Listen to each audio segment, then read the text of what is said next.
welcome back to my channel. Hari ini saya akan membahas mengenai bubuk gelatin lanjutan. Saya sebut lanjutan karena bubuk gelatin ini sudah pernah saya buat videonya beberapa bulan lalu. Dan di video itu saya men-sharingkan informasi mengenai bubuk gelatin ini bisa membantu mengatasi masalah sakit di lutut. Nah, banyak komentar-komentar yang masuk dan banyak yang mengeluhkan bahwasannya gelatin ini mereka susah makan karena ada bau-bau amisnya. Jadi hari ini saya akan men-sharingkan cara saya untuk mengatasi bau amis daripada bubuk gelatin ini. Saya tidak akan bahas secara panjang lebar lagi mengenai bubuk gelatin ini, tapi saya hanya akan flashback sedikit. Nah, jadi di video saya sebelumnya, saya ada membahas bubuk gelatin ini secara lengkap. Apa itu gelatin, terbuat dari apa, dan bagaimana cara memakannya. Dan di video itu juga saya men-sharingkan pengalaman pribadi dari mama saya sendiri yang mengalami masalah sakit di lutut sehingga membuatnya tidak bisa jongkok dan juga tidak bisa berjalan tanpa merasa sakit. Nah, sesudah beliau mengkonsumsi bubuk gelatin ini secara rutin 3 bulan setiap hari, sakit di lututnya hilang dan sekarang dia bisa jongkok dan berjalan dengan normal. Informasi mengenai bubuk gelatin ini juga dia dapatkan dari seorang temannya yang mengalami masalah sakit lutut yang cukup parah, di mana dia divonis oleh dokter harus mengganti tempurung kakinya jika ingin bisa berjalan secara normal lagi.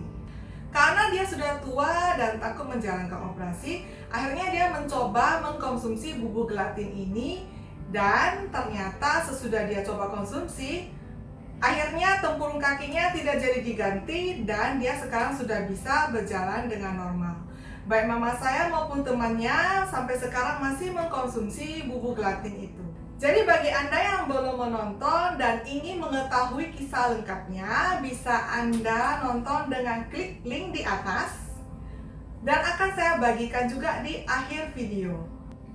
Dari komentar-komentar yang masuk, ada beberapa orang yang sudah mencoba menggunakan gelatin ini untuk mengatasi sakit lutut yang mereka alami dan mereka memberikan feedback yang cukup positif, yaitu sesudah mereka mencoba bubuk gelatin ini, akhirnya sakit lutut mereka juga teratasi. Sebagai informasi, saya juga mengkonsumsi secara rutin gelatin ini seminggu 3 kali. Karena pertama dia mengandung kolagen, dan kemudian saya mempunyai sedikit masalah pada lutut kaki saya. Jadi jika saya duduk dalam jangka waktu lama, misalnya 2 jam dengan posisi yang sama, ya misalnya lagi nonton, naik bus ataupun naik pesawat, maka ketika saya naik dari tempat duduk saya, lutut saya itu akan terasa kaku dan juga sedikit sakit. Nah, kemudian masalah saya, lutut saya itu kalau lagi jalan kadang-kadang sering terdengar bunyi trek. Jadi sekarang saya menggunakan gelatin ini untuk membantu mengatasi masalah di lutut saya ini. Nah, ternyata gelatin ini selain bisa untuk mengatasi sakit di lutut, gelatin ini juga mampu untuk menjaga kesehatan kulit dan juga rambut. Karena ternyata gelatin ini mengandung kolagen yang cukup tinggi, sehingga dia bisa menjaga agar kulit kita tetap elastis, anti-aging, sehingga membuat kulit kita tidak cepat keriput. Nah, bubuk gelatin ini juga bisa untuk membantu mengatasi masalah radang sendi ataupun sendi yang kaku. Bubuk gelatin juga diklaim bisa membantu mengatasi masalah pencernaan. Informasi mengenai bubuk gelatin ini untuk kesehatan bisa Anda baca sendiri di Google Search ya, banyak artikel-artikel terpercaya yang membahas mengenai gelatin yang bermanfaat untuk kesehatan. Jadi Anda bisa cari sendiri dan baca sendiri di sana. Dari komentar yang masuk, banyak yang menanyakan di mana bisa membeli bubuk gelatin ini. Bubuk gelatin ini banyak dipakai di dunia yang bergerak di bidang bakery ataupun kue-kue tart ataupun dunia perpudingan. Jadi karena dia banyak dipakai di dunia perpudingan dan perkuean, Maka gelatin ini bisa dibeli di toko-toko yang menjual bahan-bahan membuat kue. Ataupun jika Anda malas pergi ke toko-toko seperti ini, Anda bisa cari secara online. Banyak dijual di toko online seperti Tokopedia maupun Shopee. Sebelum saya lanjut, saya membuat video ini dan juga video gelatin yang sebelumnya hanya sekedar sharing informasi tentang pengalaman pribadi dan pengalaman pribadi mama saya. Jadi informasi ini jika Anda merasa bermanfaat, Anda boleh mencoba mengikutinya. Tapi jika Anda merasa tidak bermanfaat, Anda hiraukan saja. Dari komentar-komentar yang masuk, banyak yang mengeluhkan bahwasanya mereka agak kesusahan mengkonsumsi bubuk gelatin ini karena tidak tahan akan bau amisnya. Jadi biasanya bubuk gelatin yang kualitasnya bagus itu ada bau-bau amisnya yang saya sendiri pun tidak tahan akan bau amis tersebut.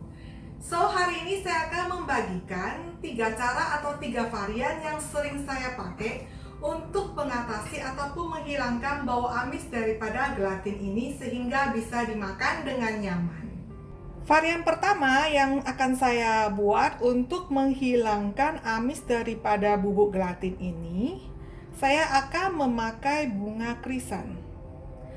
Bunga krisan ini sendiri merupakan salah satu herbal tradisional Chinese yang sudah pernah saya bahas di video saya sebelumnya.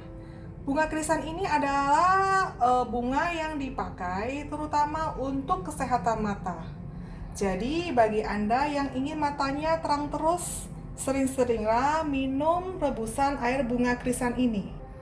Video lengkap mengenai bunga krisan untuk kesehatan mata bisa Anda klik di link di atas dan akan saya bagikan juga di akhir video.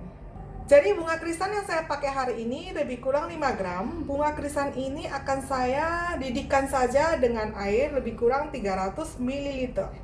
Kemudian akan saya saring karena saya hanya perlu airnya saja.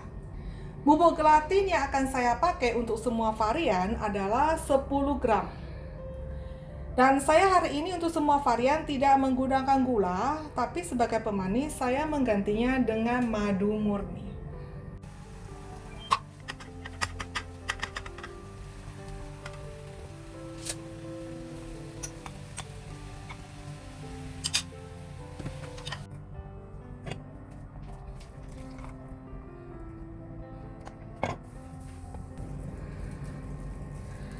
Jadi setiap hari biasanya saya akan mengkonsumsi bubuk gelatin ini 10 gram saja.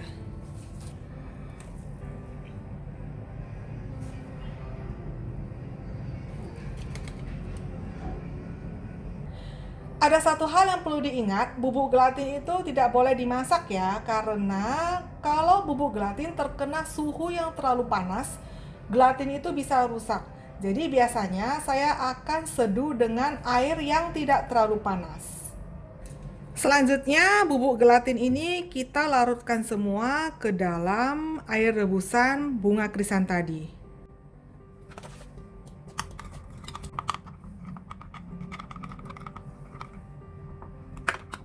Jadi komposisi yang pas supaya nanti dia bisa membeku menjadi seperti agar-agar itu 10 gram gelatin dicampur dengan air lebih kurang 250 sampai 300 ml. Oke, kalau udah larut semuanya, terakhir kita masukkan madu sebagai pemanisnya. Saya sarankan kalian pakai madu yang kualitasnya bagus ya.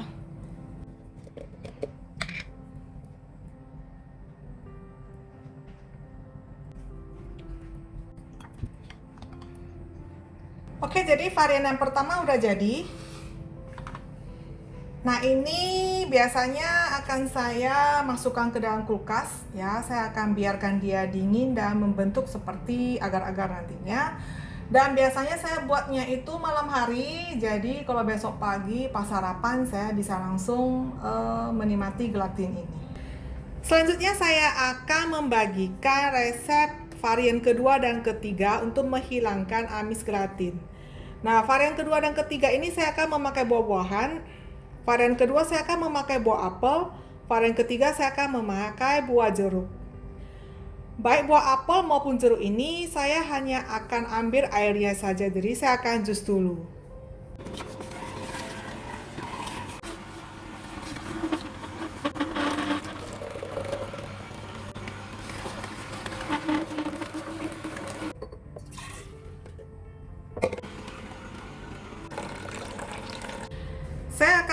varian yang rasa apel dulu. Nah, gelatin yang dipakai juga sama, 10 gram. Pertama-tama kita larutkan dulu gelatinnya dengan air panas dari dispenser, lebih kurang 100 ml.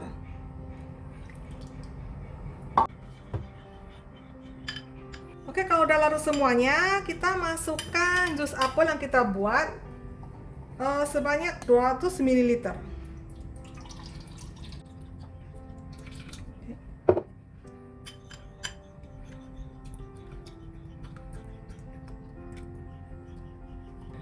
Terakhir saya masukkan sedikit madu ke dalamnya.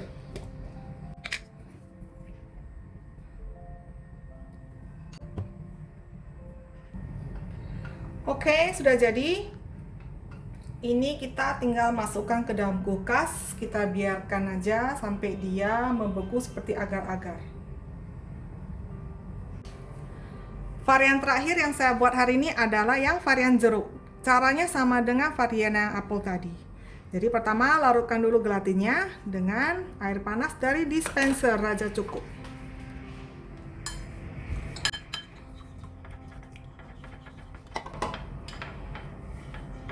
Airnya 100 ml aja dulu ya. Oke, kalau udah larut semua, kita masukkan lagi jus jeruk sebanyak 200 ml.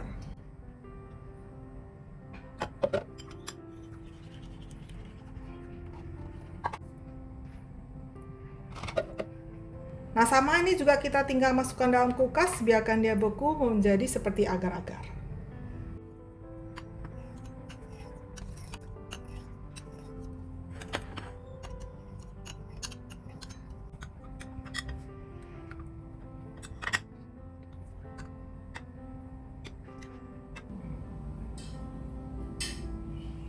Jadi bau amisnya sudah hilang semua dan rasanya juga enak. Jadi sekalian saya makan gelatin, saya juga makan buah-buahannya.